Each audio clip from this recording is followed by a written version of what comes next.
Journal d'un paumé. Finalement, c'est l'histoire d'un mec qui essaye de changer de vie à 30 ans. Bonne écoute!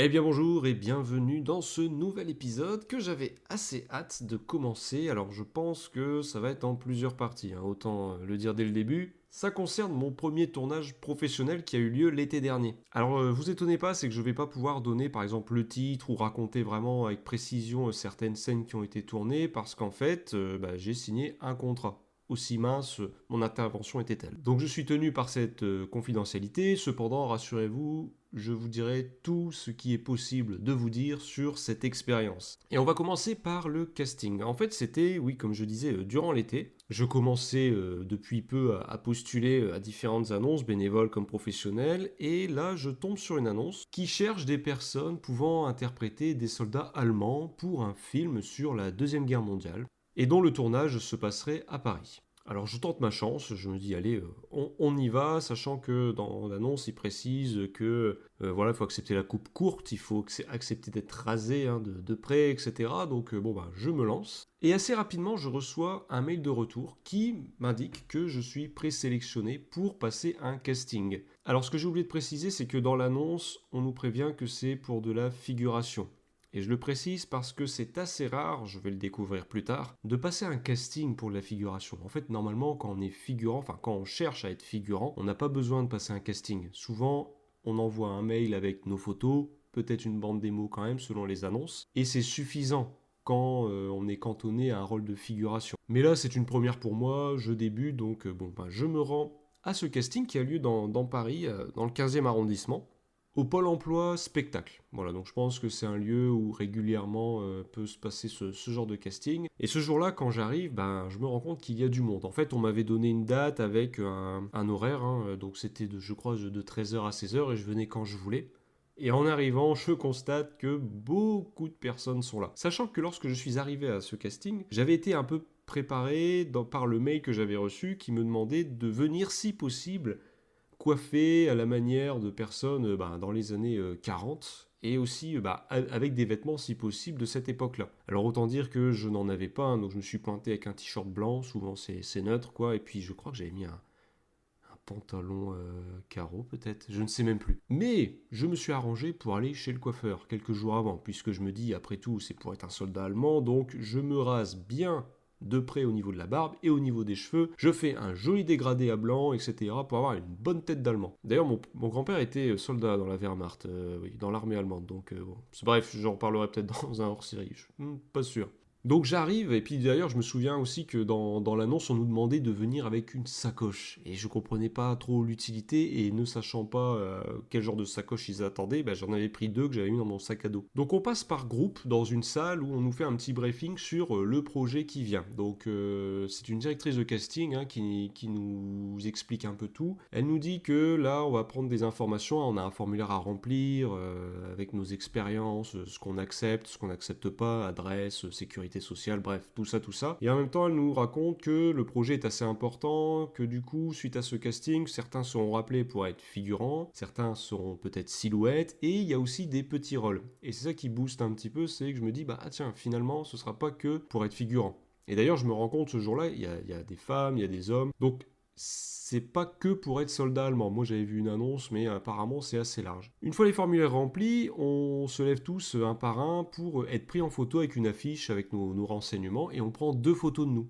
Et d'ailleurs, lorsque je fais la queue pour être pris en photo, il y a la dame qui m'arrête et qui me demande si je parle allemand. Bon, malheureusement non. Et elle me dit « Ah, c'est dommage que vous soyez rasé. » Et là, je me dis « Ah mince, parce que le mail me demandait de venir raser en fait. » Parce qu'elle me dit « Ouais, il y aura des soldats français aussi, des soldats de la 2e DB. Et puis bon, avec un look, on attend d'eux plus négligé, quoi, etc. » Donc là, petite frustration, je me dis « Ah mince, parce qu'en plus... » Je trouvais que les acteurs qui allaient incarner des soldats de la 2e DB avaient des choses vraiment intéressantes, dans le sens où apparemment certains allaient partir carrément au Maroc pour tourner certaines scènes, etc. Donc, et c'est tout frais payé. Donc au-delà de l'expérience de malade, je trouve que c'est génial, c'est un privilège, quoi. Enfin, c'est super. Mais bref, donc après mes 2 photos, bah, en fait, c'est terminé. Donc le casting dure littéralement 15 minutes hein, à peine. Et c'est pour ça d'ailleurs que j'avais lu que certains dénonçaient un peu cette méthode de faire déplacer les gens juste pour être pris en photo 2 fois et puis qu'après, bon bah, on te renvoie chez toi puisque finalement, ça, tu peux le faire déjà depuis chez toi, hein, par mail. Mais bon, moi, à ce moment-là, je prends ce qu'on me donne. Hein. Franchement, je suis tout nouveau dans le domaine, donc je fonce. On me dit d'aller à Paris, y a aucun souci.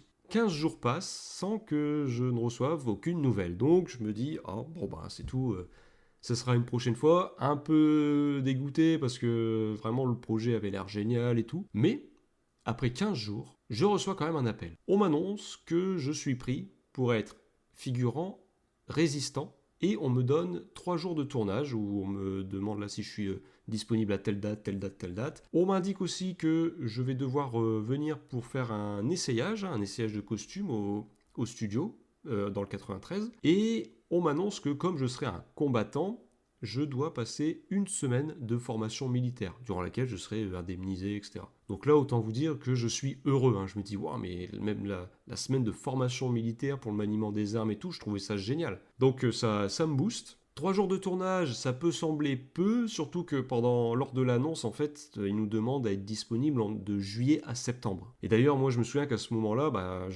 naïvement, je me dis, bah oui, bah je bloque tout le mois, quoi, parce que je voulais être sûr d'être à 100% dispo pour ce projet. Sauf que je me suis privé de postuler à d'autres projets de peur que ça n'interfère. Alors, des fois, c'est le risque, hein. Mais j'ai compris que quand on nous demande d'être dispo de telle date à telle date, bon, si c'est tout un mois ou 2 mois, il faut pas hésiter quand même à postuler à d'autres projets parce que là, au final, on me proposait 3 jours de tournage, donc ça faisait encore 28 jours où j'étais disponible pour d'autres projets. Et je pars du principe que si jamais, à un moment, je devais être pris sur 2 projets un même jour, eh bien, je reste sur le projet pour lequel je me suis engagé en premier. Je veux dire, les premiers à qui j'ai dit oui, et ben voilà, c'est tout. C'est comme ça.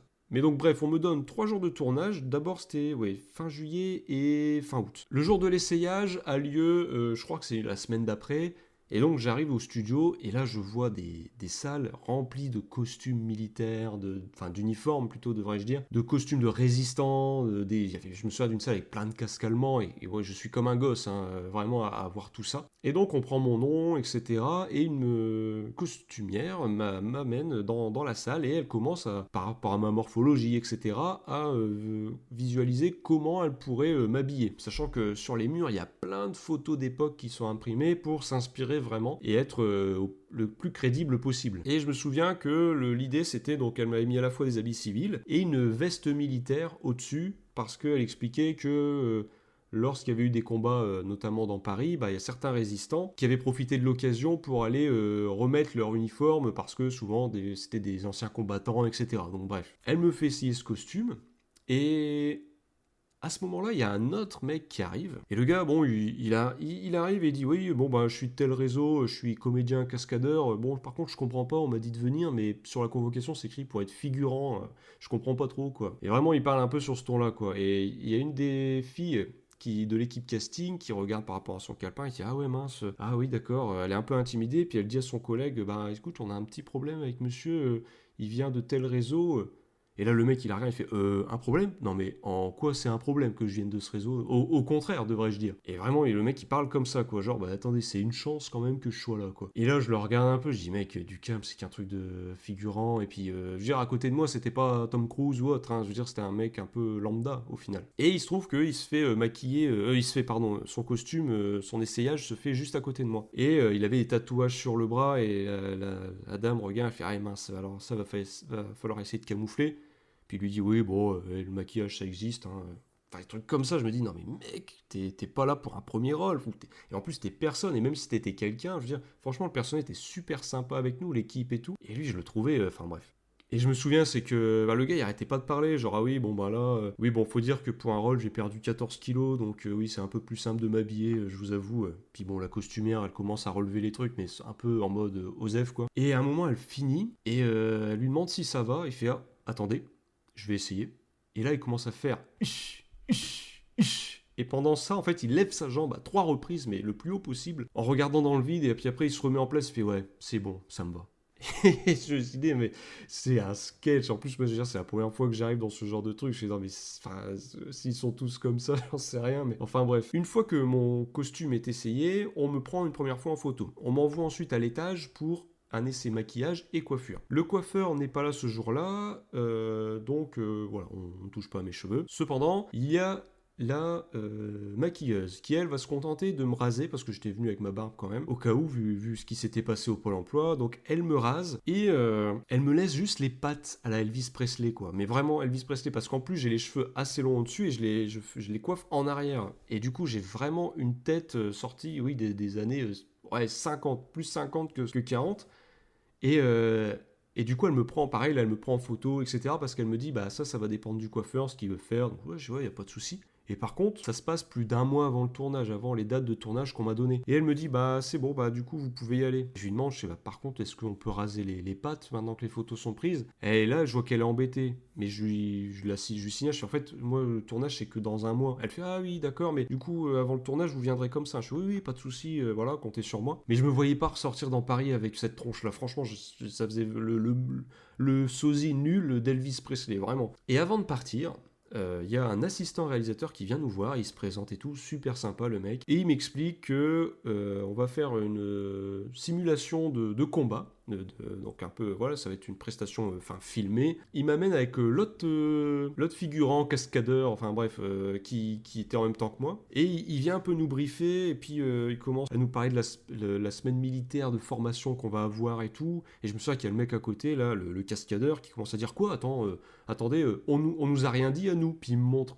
Et je dis, non, mais mec, m'inclus pas dans tes trucs. Enfin, je me dis ça intérieurement. Et je dis, non, mais. Enfin, moi, j'ai reçu un mail, tu l'as peut-être reçu, mais oui, il en parle. Enfin, bref, je veux vraiment me désolidariser de ce type parce qu'il prend. Enfin, il prenait vraiment trop la confiance. Et bref, il nous demande du coup, l'assistant réel, de faire une simulation de combat, en fait. Parce que ça pourrait coller avec Enfin, ça va coller normalement avec une des scènes qu'on va tourner durant les 3 jours. Et je me rends compte d'ailleurs au passage que je suis assez chanceux d'avoir eu 3 jours, puisque je croise d'autres figurants habillés en civil, etc. Discute un peu avec eux, et eux me disent que, eux, ça va être une seule journée de tournage. Donc là, je me rends compte que, oui, 3 jours, c'est bien. Même si sur le coup, tu dis, 3 jours, c'est pas beaucoup, en fait, c'est pas mal. Et donc, on se retrouve avec l'assistant réel et le cascadeur, je vais l'appeler comme ça, dans une pièce. Et il nous dit, bon écoutez, alors là je vais vous filmer ce qui se passe. Il prend dans l'armoire un cintre, il me le donne, et il me dit, ça c'est ton arme. Il dit, tu entres dans la pièce, tu fais genre, il y a des soldats allemands, tu te bats avec eux, tu tires et tout.